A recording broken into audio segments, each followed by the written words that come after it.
This episode is brought to you by our incredible community of listener supporters on Patreon. Our Patreon offers listeners exclusive archival content, extended episodes, and access to community conversations diving deeper with past guests. Your monthly pledge ensures that For the Wild has the funding to keep producing informative, thoughtful, and rooted conversations and programming. All funding supports our small team of creatives, podcast production, and special For the Wild projects like our zines and slow study courses.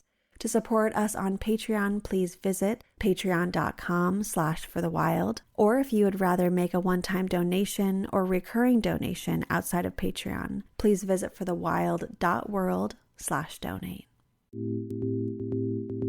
Hello and welcome to For the Wild. I'm Ayana Young. Today we are speaking with Erik Assadourian. Earth is made up of many, many species self-regulating at some level. And without those other non-human species, we would not thrive. So recognizing that we are part of that living Earth and we have either the opportunity to live a parasitic life like we are, or an actual mutualistic life where we actually could serve Gaia and improve the well-being of Gaia and many of the other species and ecosystems, that's not just a choice, but a really wonderful opportunity that we've all been given. Erik Assadourian is the director of the Gaian Way, a spiritual philosophy and practicing religious community. He is also a sustainability researcher and writer. Erik was a researcher with World Watch Institute from 2001 until its end in 2017. At World Watch, he directed or coordinated 7 books focusing on consumerism, eco-education, global security, sustainable communities, and economic degrowth.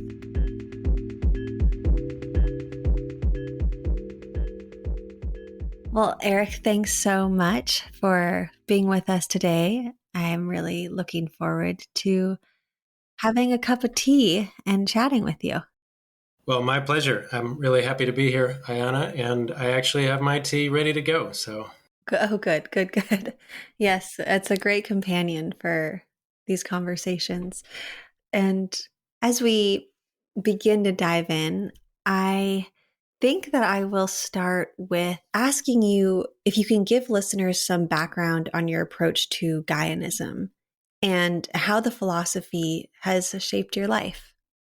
Sure, I would love to. I think it's been incubating for years and years, both to fill a longing, perhaps, but also as a possible solution.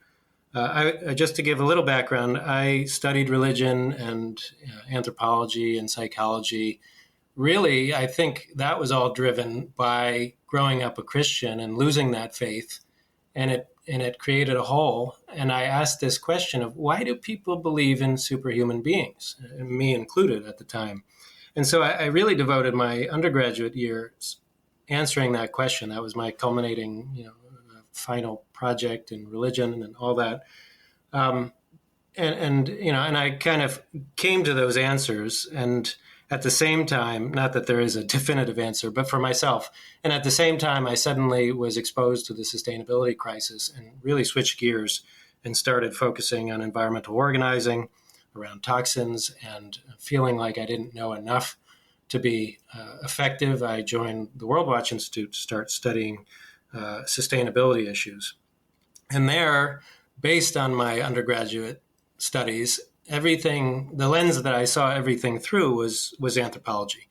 The sustainability crisis, first and foremost, is a cultural crisis. This paradigm of consumerism, of growth, of empire that is so central now to dominant cultures is how we relate to the world.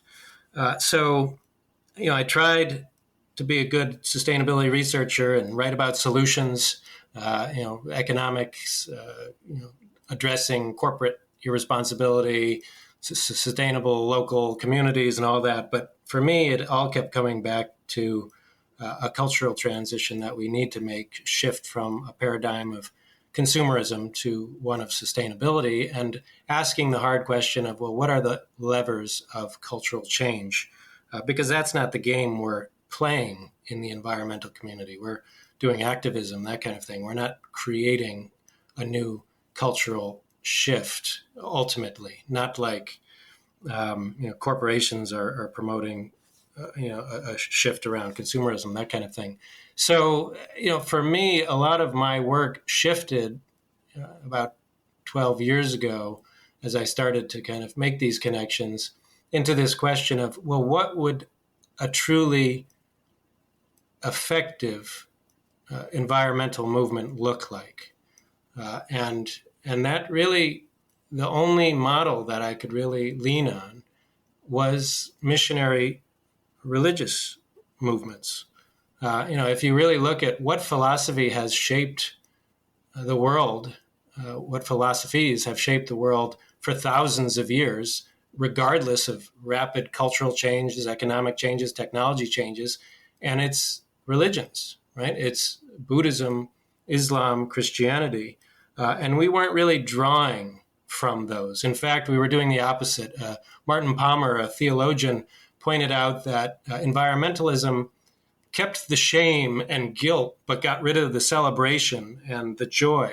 And that was a really striking revelation for me. And I thought, well, how do we get all that back? What would a deeper environmental philosophy that could both guide environmentalism, but shape consumer choices, shape life choices, like how many children we have, how we die, how we get married, meaning, rather than toxic and bombing and burials, we actually die in a way that is restorative to the earth.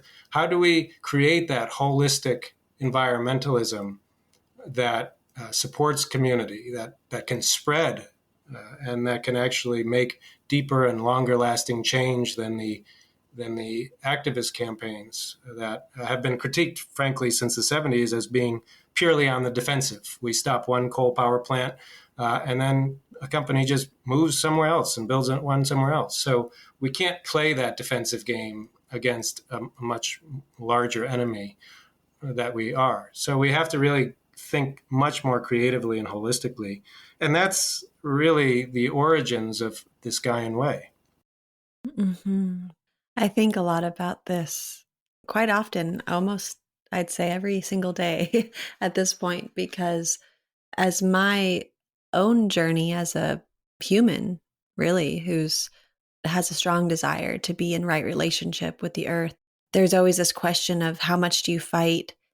How much do you shift culture, shift oneself within this culture that seems like maddening and so difficult to get out of? And I think you're right. You can continue fighting these resource extraction projects, but more and more will pop up, even potentially in your same neighborhood. Here, where I'm working to fight a mine up here in Alaska, the whole area is a mining district. So you kill one mine and another one comes up like a whack-a-mole game. And so what does it actually take to support a community to say no more mines, period? And then, of course, there's the question of, well, which communities will then be sacrificed? And it's really such a conundrum. And it's interesting to hear where you have been looking for solace to these maddening questions. I'd love to hear more about that. And on the Gaianism website, you explain, quote, "Put simply, Gaianism is a religious philosophy that grants the living earth, Gaia, its rightful place at the center. Humans are not the pinnacle of evolution, but just a small and not necessarily essential part of the living earth." End quote. I mean, you started to speak a bit about what brought you to this belief system, but I'd love to hear more about your personal journey if you wanted to share more details with us. What clicked for you? Yeah, well, I think it's certainly been iterative and it's still clicking every day, right? So I was 100%, if not more, colonized by, the consumer paradigm that I grew up in. I loved my soda and I played my video games. I was a kid of the 80s. I went outside a little bit, but it was pro forma to play soccer or something, not to connect to the deep cycles of the earth. It really wasn't until I became an environmentalist that I started to care, but I was still minimally connected, right? I was still hiking like an American, which was, you have point A to point B. Maybe it's a loop so you can get back to your car. You walk your 5 miles and you never get off the trail, and you never connect with what the names of the species are, let alone their life cycles or the rest of it. So I think saving the earth was an intellectual battle for me for a long time, where I recognized that if humans want to survive, because it's not really about saving the earth, it's about saving people and the many species that are now poised to be lost because of our choices. It was trapped in that kind of intellectual framework.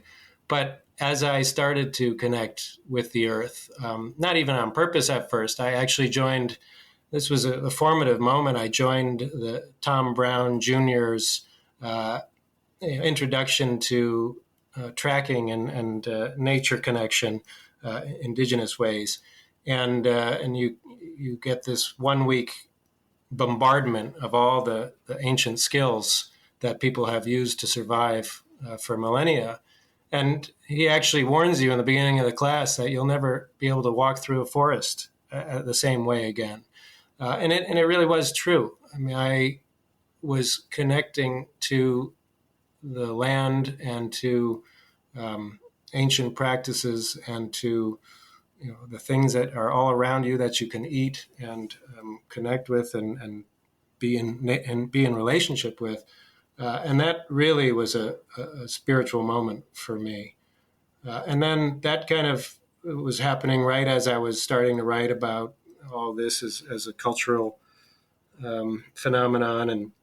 And over time at World Watch, I started really writing more radically about these issues. I mean, you talked about minds moving.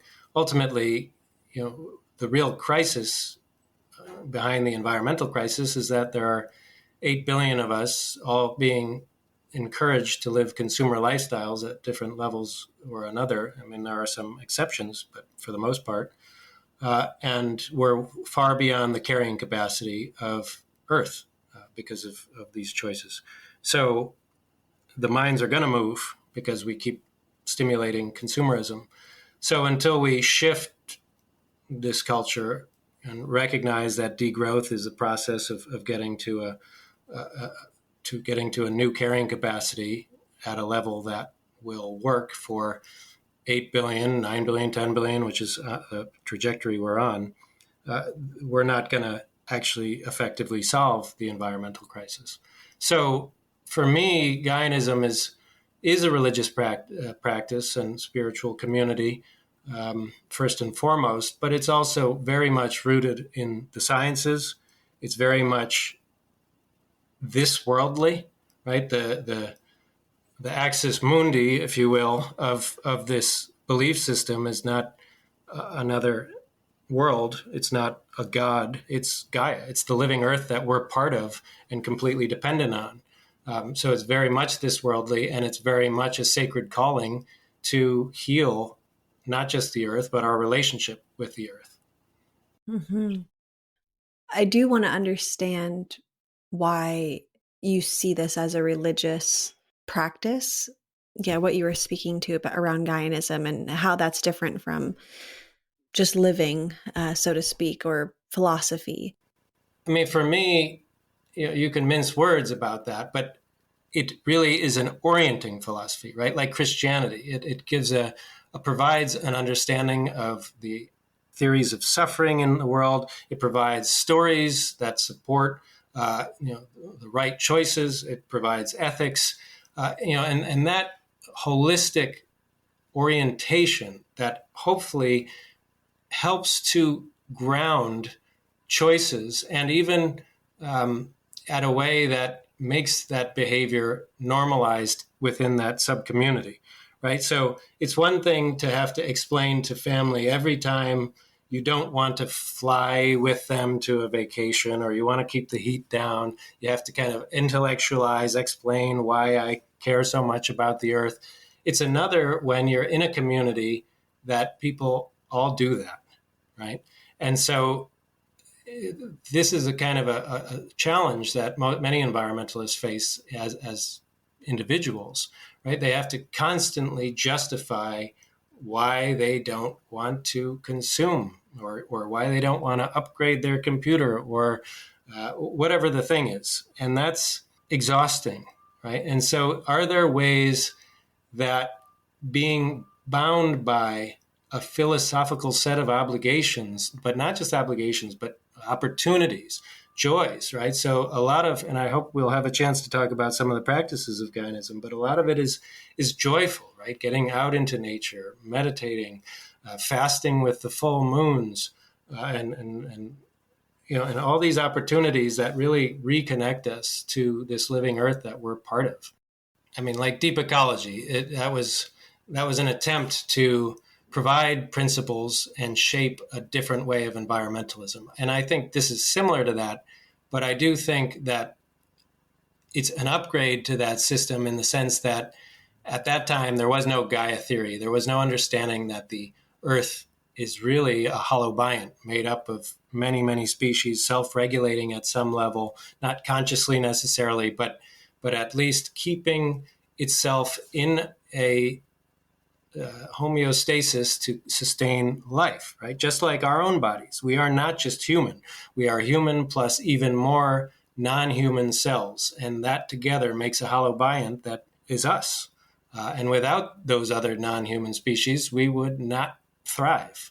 So recognizing that we are part of that living earth, and we have either the opportunity to live a parasitic life like we are, or an actual mutualistic life where we actually could serve Gaia and improve the well-being of Gaia and many of the other species and ecosystems. That's not just a choice, but a really wonderful opportunity that we've all been given, a gift. Mm-hmm. In terms of population, I have heard about this term degrowth, where the rate of population is slowing down from what it was. Doesn't mean we won't hit 9 billion. It just, the rate at which we'll get to 9 billion is slower than how we got to 7 point whatever billion we are now. So that's kind of interesting. And what would we do if we wanted to slow the rate of population growth, or consumerism for that matter? I'm interested to tease apart how you see that being implemented or playing out. Is it consciousness shift? Is it government restrictions? Like how would we even get there if we as a collective wanted to get there? The degrowth movement especially really has implemented a taboo against talking even about population degrowth, and they're very much focused on economic degrowth, which I find interesting.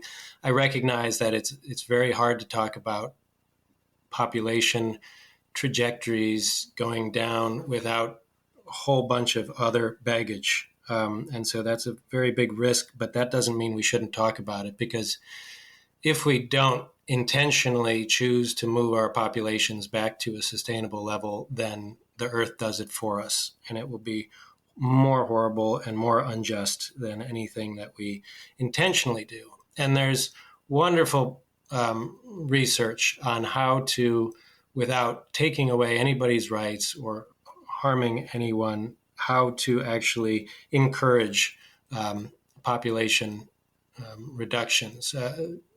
Alan Weissman's book on the subject, Countdown is the name, has this wonderful double chapter, one on China and the horrors of the one-child policy, and one on Iran, where, I mean, that doesn't sound like a positive story is coming out of that, but they really had family planning experts going to,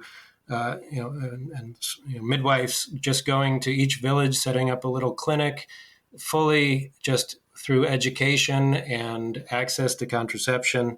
They brought the population down dramatically and humanely and justly. So I think if we actually, instead of banning access to abortion and talking about abstinence only in high schools in this country, for example, actually gave better access to contraception, talked about what's called comprehensive sexuality education in every school from from elementary to high school. There's a whole model that's done in Europe. Amsterdam, Netherlands is one of the leaders, where you have age-appropriate comprehensive sexuality education from kindergarten to high school. And when you do that, teenage pregnancy drops dramatically. People are making those choices for themselves, and it's going to reduce population over time. Many of the indigenous folks that I've had on the podcast have spoken to being in a type of collaboration with the earth, an interdependence, a type of stewardship relationship. And of course, humans within capitalism have really lost that type of relationship. Yeah, it challenges the idea that the earth doesn't need us, or the earth would be better off without us. I'm not putting weight on any of these philosophies. I'm actually curious of how you would respond to that. And maybe as a second part to that, we could start talking about practices, because I think stewardship is a practice. I think being in a interdependent relationship with earth is very much an everyday practice. And just wanting to read a little quote from your website. Quote, "The Gaian way is a practicing spiritual philosophy which includes practices like daily meditation, weekly forest meditations, rituals like moon fasting, and following the wheel of the year. Many of these are done in community, from local forest meditation groups to a text chain to support those doing moon fasting. Understanding that helps show how we're trying to live these ideas and share them with others," end quote. So if you wouldn't mind walking us through the practices and maybe blending in this response to interdependence. I would love to. And I would say there's kind of three opportunities, or three ways we can interact with the earth, right? I mean, there's the parasitic way, that is the dominant way now.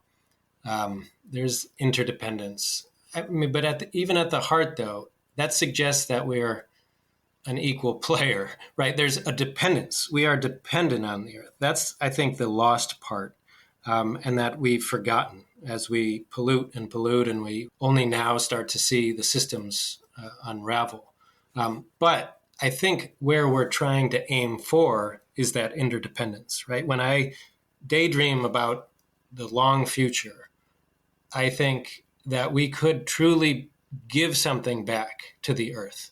Right now, we're only taking, but there is a scenario where we could actually protect the Earth from asteroids. Right, if we married this kind of sustaining and sustainable culture with enough technology where we could actually redirect the planet-killing asteroids. But even more, if we think really long term, if we let ourselves dream that humans could be here for several 100,000 years or even 1,000,000 years, could we extend the planetary organism's lifespan, right? As the sun warms, there will be a point where the Earth cannot survive, right? Could we, using effective forestry and stewardship and what indigenous people have been doing forever of strengthening soils and spreading different plants, could we actually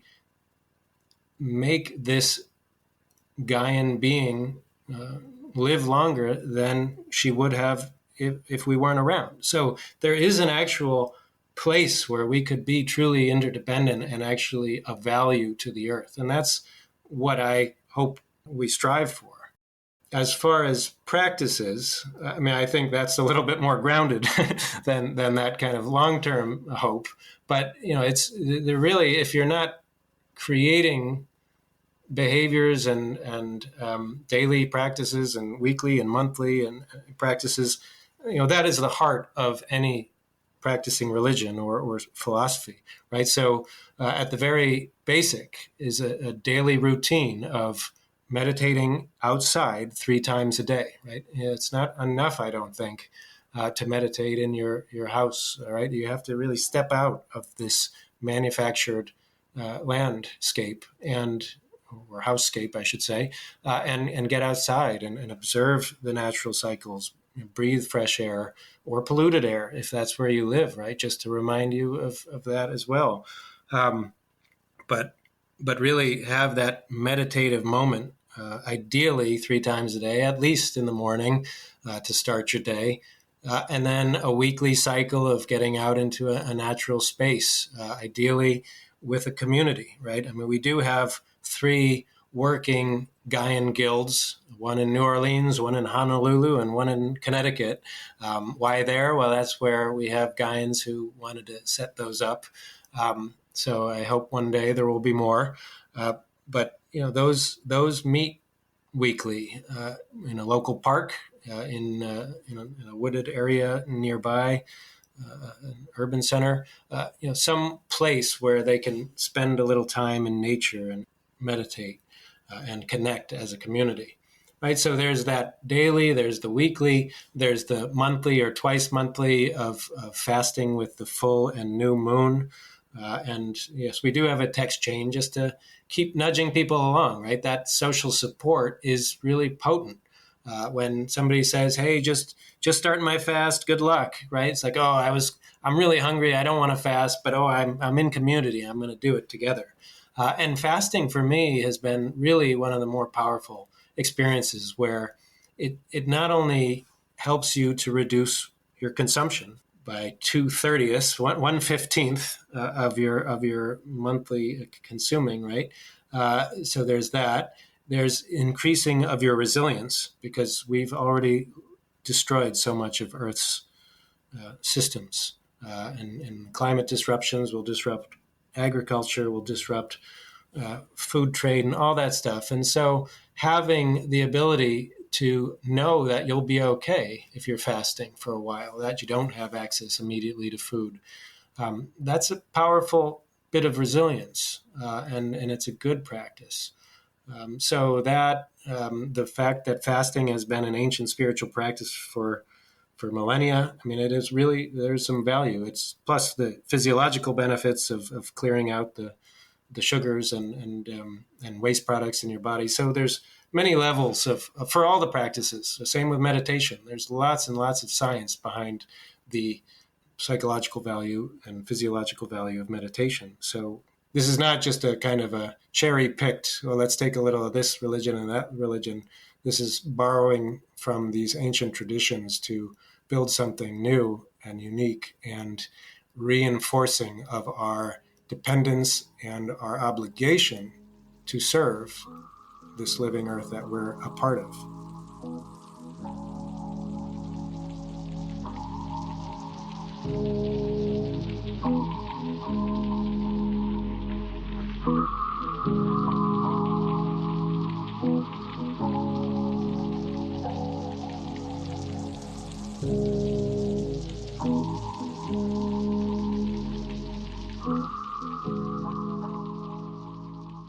Thinking through the layers of religious complexity, beauty, and trauma throughout history, I'm wondering what you think our modern times calls for in terms of religion.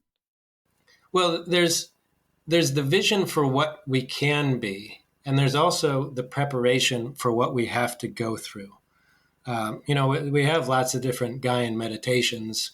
One of my favorites is the tree meditation, where you're literally being a tree, and it's quite a nice connecting thing. But there's also a collapse meditation, right? Just to kind of visualize going through collapse, just like fasting. I mean, we're going to go through disruptions if we're not already. I mean, many people in many parts of the world are already fully in this polycrisis, but to go through that and to not panic while you're in that will help in this transition. So there's multiple layers, right? So there's this practices. There's the visualizing of how to get through the transition with our humanity intact, right? And some of that is preserving practices that have almost been lost or are only being refound now. I think of midwifery, right? The difference between having midwifery as a cultural tool and not is the difference between high levels of infant mortality and not, right? And so if we lose that, like we lost it in the United States for a long time, I mean, it's coming back now. Ina May Gaskin kind of helped bring that back, as did others. So there's these questions of, can a philosophy, especially in these disruptions, be a reserve for the most important cultural knowledge? And the answer is absolutely yes. I mean, Christian monasteries did that, Buddhist monasteries did that in disruptions. So that's where we are now. And I think holding some of that information, permaculture is another obvious one there, protecting these essential sources of knowledge will be very important, as well as providing that vision of where we go and what we can really do as an ecocentric civilization. Yeah. Of course, I love believing that we can shift and change and prepare for an unruly future, one that we are already in, and that we can shift the course of our human trajectory and Earth's ecosystems. I guess I've come to a place where solutions seem more and more problematic. And I wonder if this time is about being quiet or being still, even metaphorically to start with, because I worry about the confusion and the exhaustion that comes from trying to take all of this in and then do things here and do things there and try this out and try that out. I mean, I very much have been in that boat, speaking really from my own experience of feeling so much grief when I learned about the realities of our time, and then trying all these different methods, and then coming out the other side and going, wow, I feel further away from believing it's possible than I started with. So I don't mean to be pessimistic, but I do wonder, how do we not get in the throes of that glossy solution narrative thinking, whether it's about joining a group or practicing a religion or being a part of solution oriented projects? How do we find a type of spiritual fortitude in the mystery, in the not knowing, in the stillness that feels to me like there's some truth in that? Yeah, and I don't think I disagree. I don't see us getting to solutions. I don't see the great turning as realistic in the lifespan of us. I see the great unraveling as inevitable, right? But that's not a source of pessimism, or that's not a wring your hands and say we're doomed. It's a Michael Dowd, the late Michael Dowd, used to call it the post-doom perspective, right? Where it's just we accept that we have gone way beyond carrying capacity, and there is going to be a significant societal collapse, and then there's like a freedom in asking, well, how do we plan for the next cycle? One of those books that sticks with me is this science fiction novel, Canticle of Leibowitz, right? Where there was a collapse in that case to start the book. But in that case, it was triggered by a nuclear apocalypse, right? But the Christian monasteries held on to the knowledge, and over time, civilization was rebuilt. But oops, empire formed again, and nuclear bombs were built again, and the world was destroyed again, right? So we have this moment where we are at the peak of civilization. We see collapse is coming. The question is there any way that we can shape the next upturn so that we actually stop going up at a certain level and stay in balance in an ecocentric system? And that's the long thinking. And that's not really what the conversation in the Gaian community is over and over. I think that's where I'm going with this conversation with you. But ultimately, we're not talking solutions when we're gathering. We're being in community. We're celebrating the wheel of the year. We're encouraging each other to stick to their fast and enjoy their meditation, and so there's there's truly that community that is coming out of shared practices, right? And that's something I certainly missed. I mean, as a Christian, that shapes the year, right? You go to Christmas Eve Mass and you go to Easter, and the priest washes your feet on the Thursday before Easter. And it's like all these great, beautiful rituals that punctuate the year. But we don't actually need all those artifices, really. I mean, the earth punctuates the year, right? And it's, the wheel of the year with the spring equinox and the summer solstice and on and on. I mean, that beauty of this annual cycle is so powerful, and it really shapes ritual annual cycles in our community. But I mean, it ultimately for everybody, right? Nowruz, every Chinese New Year, those are spring equinox celebrations, right? And it's just that we've repackaged them. The dominant religions have ultimately repackaged all those wheel of the year celebrations to sustain themselves. But ultimately, I mean, so much of Gaianism is really about being present, being connected to the earth, recognizing that every breath that we take connects us to the earth. Every morsel of food is we're part of this living earth system. Sometimes consciousness gets in the way of that, but ultimately the spiritual practice is about reminding us of that inevitable truth. Mm-hmm. Yeah. And maybe another inevitable truth we could speak to is understanding human suffering. And you've talked a lot about how across religion there is a question of why we suffer and what that suffering means. And I'd like to think through this question with you in the context of the climate crisis and the unequal and unfathomable levels of suffering happening across the world right now.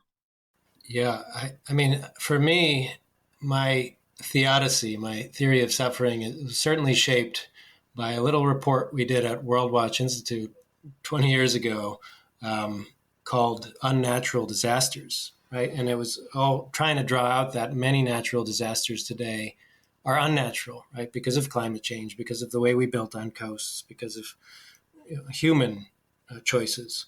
And I would say that there is natural suffering. Because we are alive, we suffer, right? I mean, we are part of a living system where some systems are in competition with other systems, and that we are, things get imbalanced, and so we are going to suffer. And part of the Gaian philosophy is really about accepting those types of suffering, right? Accepting that if I go in the woods, and this is a real experience, I might get Lyme disease, which I did. And not panicking and accepting that, or accepting that my body is breaking down as I get older, and there will be days where I can't walk very well because of back issues and that kind of thing. And those are minor sufferings compared to what's going on now, but those are the inevitable normal sufferings, right? That we just have to endure and accept. Then there's that whole new layer of unnatural sufferings that aren't all that new. I mean, the newest ones are climate disasters and that, but we've been experiencing the exploitation and suffering driven by either greed or economic practices, or however you want to frame that. And that is the suffering that can readily be addressed all the time. I mean, it's not, of course, the dominant system thrives on it and actually requires it to thrive.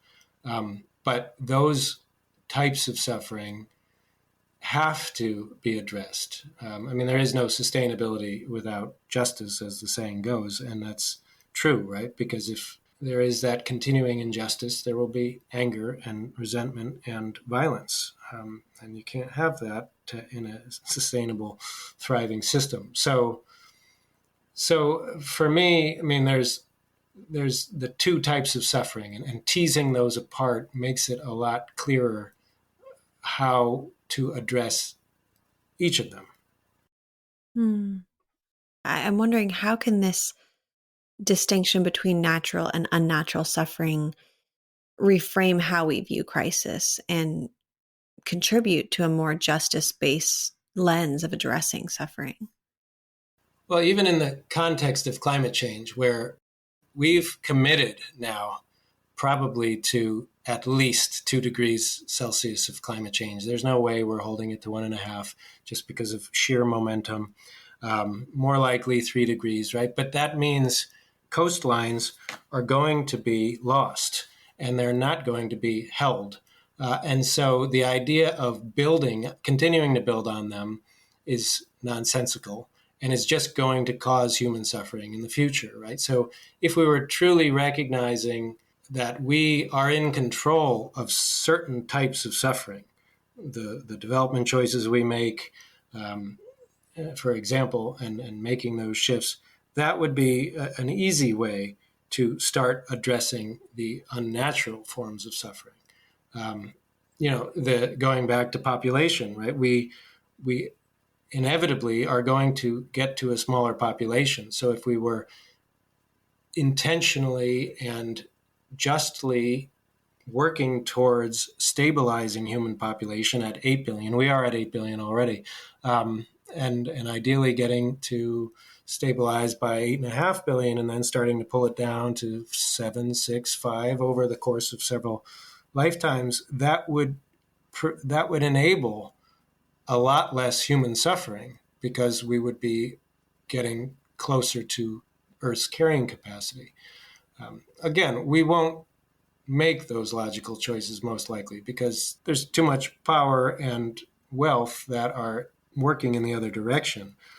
But you can have, a philosophy talking about and working towards creating a different vision of what a good society could look like.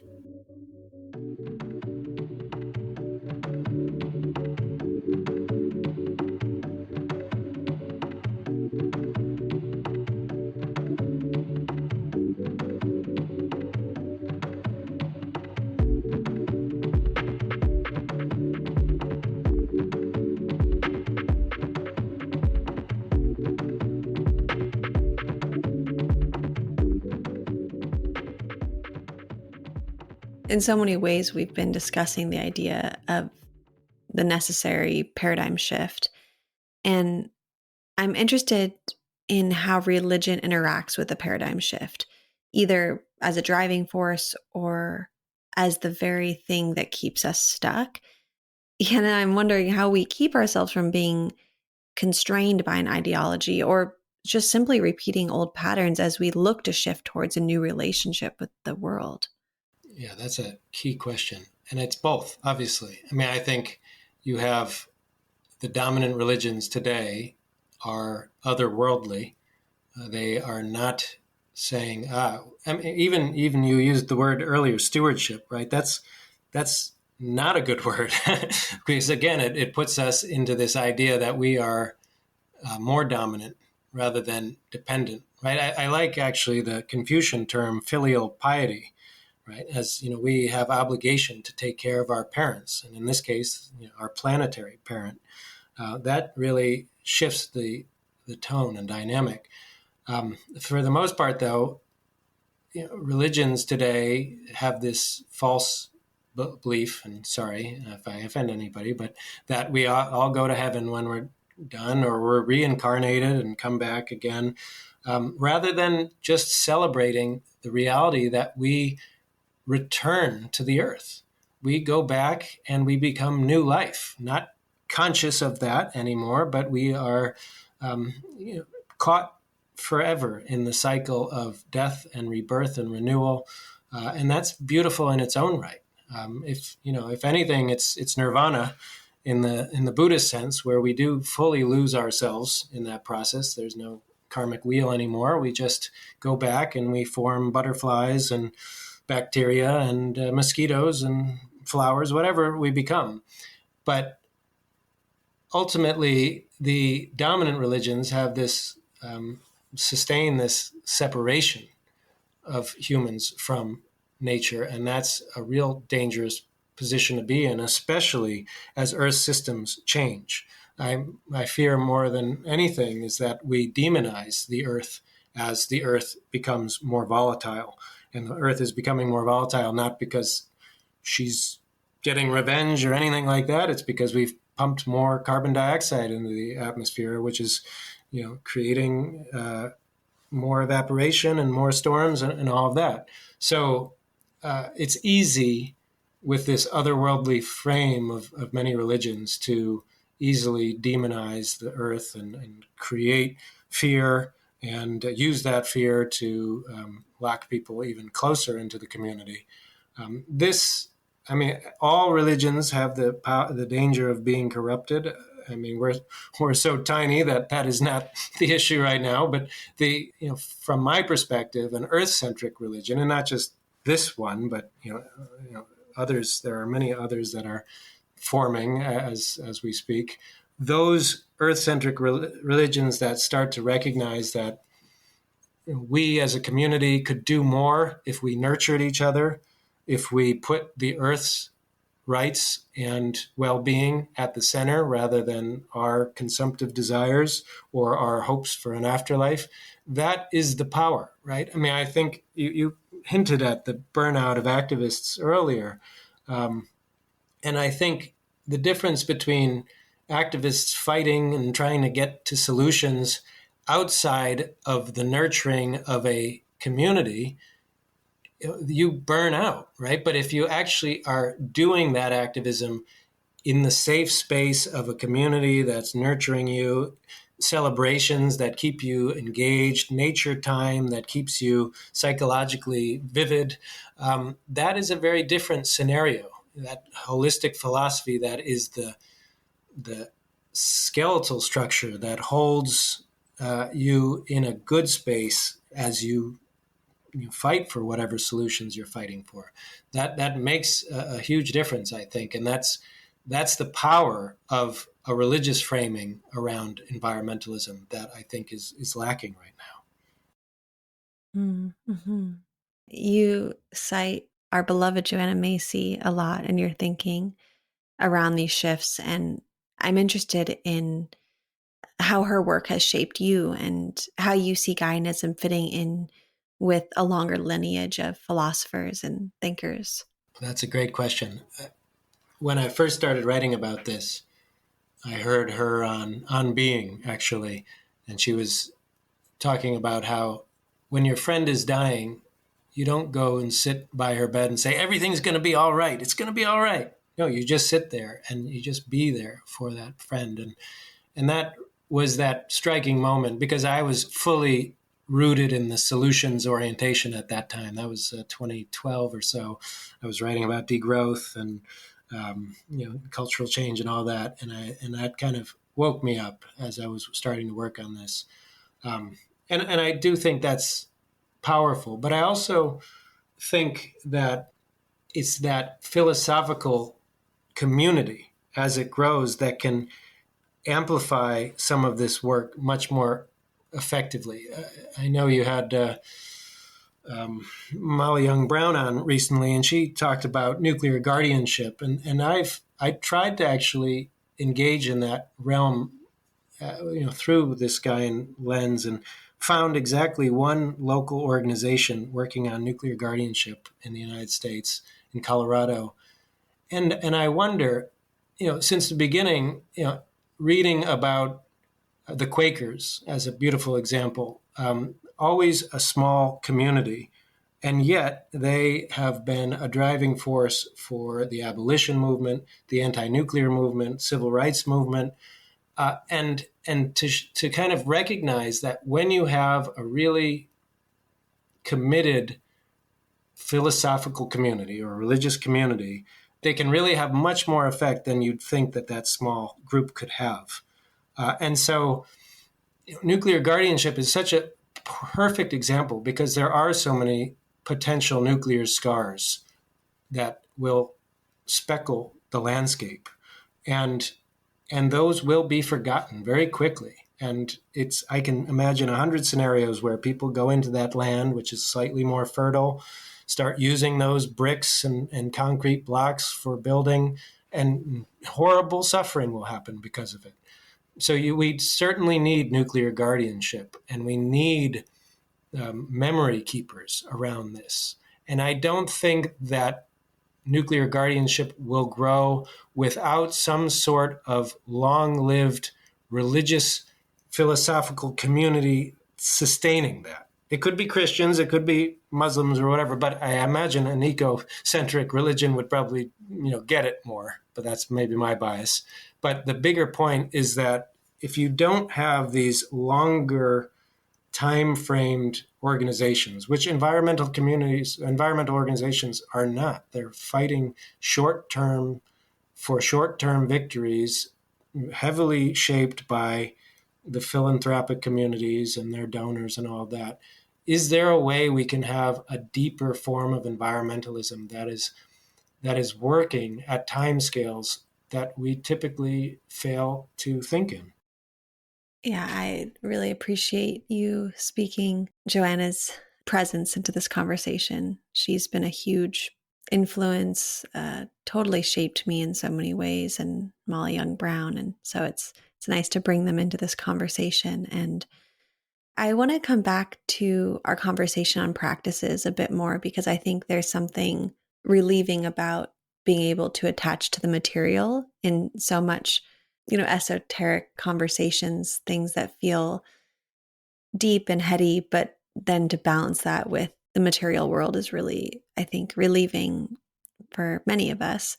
And I'm wondering about the more practical side of cultivating a relationship with nature or the earth as well, especially as we come to face the consequences of our consumerist worldview. In the Following the Gaian Way, you write, what the Gaian Way offers is this, a reminder that we are part and utterly dependent on the living earth, and it provides ways to fully understand and embrace this, from parables and a sense of purpose to practices across the day, week, month, year, and lifetime. And you spoke a little bit about these basic survival skills, maybe fasting being one of them. If you could speak to how can basic survival skills serve as both a key to building a livable future and also to cultivating a spiritual awareness? Yeah. The spiritual awareness feels more tangible in the seat I'm sitting, which is very much rooted in a consumer culture. Very few people are going to see the immediate value of making a fire with a bow drill when matches and lighters are so ever present. And maybe passing that down will one day be valuable again.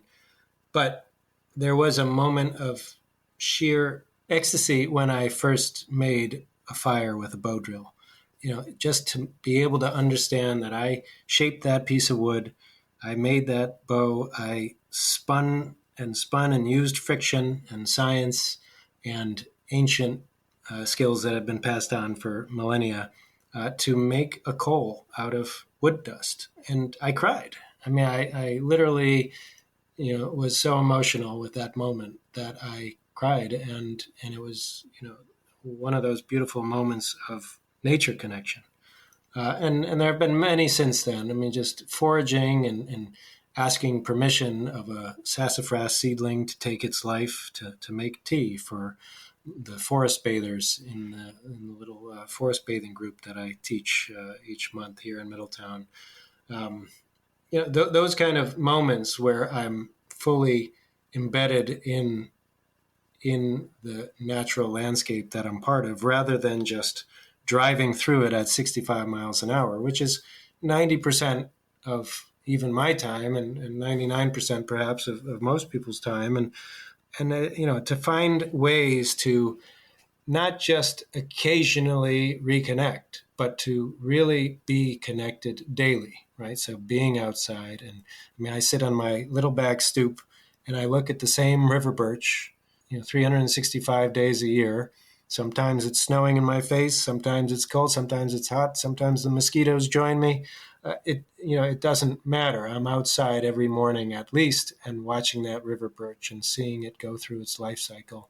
And I've even written about that river birch because it's isolated, right? It's trapped in the middle of 3 backyards, and it's out of community, right? It's stunted to some degree, right? And that's a beautiful metaphor for where we are, right? Even the most excited Gaian is most likely, living primarily a consumer life, even if they don't want to, right? We're trapped by the infrastructures that we're part of, by the relationships that we're in. So we make the best choices that we can, and to have a community supporting that, to nudging you to make even stronger choices, to be able to pull up and call on practices that are no longer conscious, but they're starting to become part of you, right? So the idea of not meditating in the morning to start my day is uncomfortable at this point, right? In the beginning, it was work.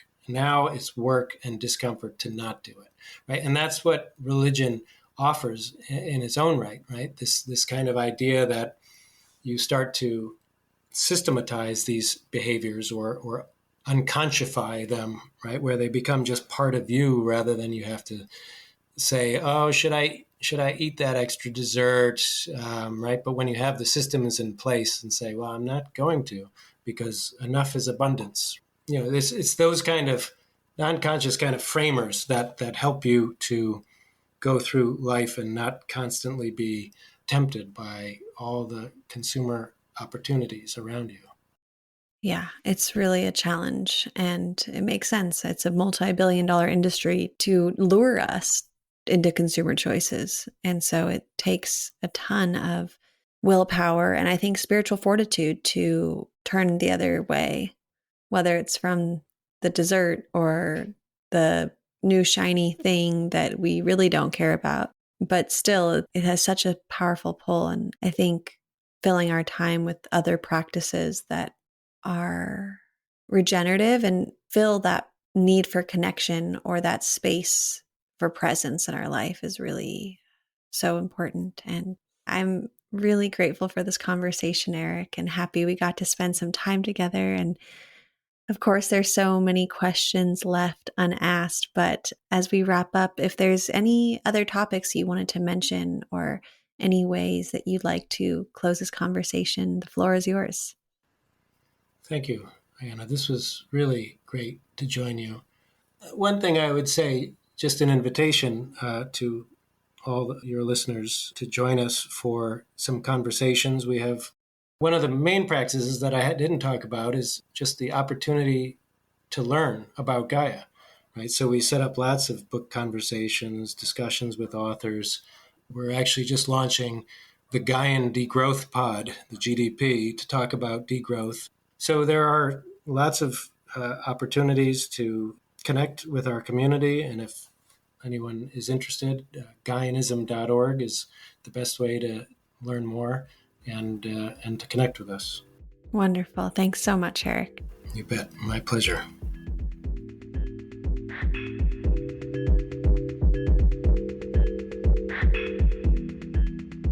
Thanks for listening to For the Wild.